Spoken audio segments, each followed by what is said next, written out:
See, I'm walking in the snow here. You might hear a little noise in the background. Just right by 465 here in Indianapolis. So this tension of walking in this incredible scene of that's where I'm walking with the dogs. It's just gorgeous. And just off in the background is the traffic noise of 465. I kind of like that tension. Yesterday, big snowstorm here in Indianapolis. About 8 inches fell. And lots of pictures of lots of people out playing and enjoying the snow. It's beautiful. Kelly and I walked with the dogs for a couple of hours. But last night I saw a news clip of local state police warning people to stay off the roads, talking about the tragedies that are brought by this weather, of death.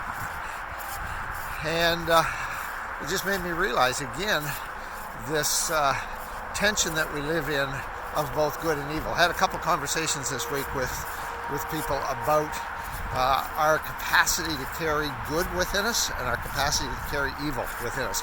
This capacity to be both saint and sinner. For me, one of the times that I really started thinking about that was way back in the day when I was watching The Sopranos, and I found myself cheering for Tony Soprano. This character who had seemingly so much evil in him, and yet at the same time he would have these redemptive moments, and I felt conflicted that I shouldn't be cheering for him to not be caught by the FBI and so on and so forth. And then Al Swearingen on Deadwood, same thing, just a despicable, evil character. And every once in a while he would do something very redemptive, and I found myself cheering for him.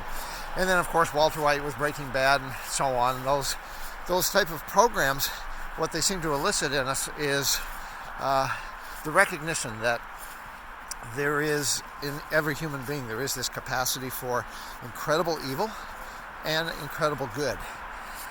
So I got thinking about one of the characters in the scriptures, David, who really not unlike Tony Soprano, hiring hitmen, so to speak, to conveniently get rid of the husband of the wife he's having an affair with.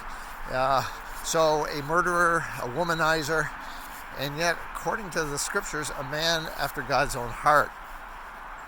So just wondering today, as I'm walking in this mixture of good and evil, incredible wood trails, and the noise of the highway behind, the tension of I am at times Tony Soprano and Walter White and Al Swearingen.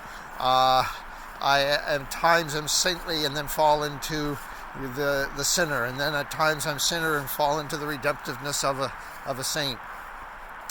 And then I think of David, and one of the things I kind of appreciate about the scriptures is that it's they're not afraid to put all that evil in there.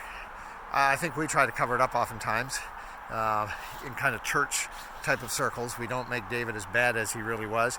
He was a pretty evil bastard at times. So yeah, who are you letting sit at your table that perhaps you've just kind of judged as evil, but has a chance to really be a bit of a saint? And how are you extending grace to yourself? Just a couple things to think about here while I'm out walking the woods with the dogs. And there's another. Look at that. There we go. All right. Have a great day.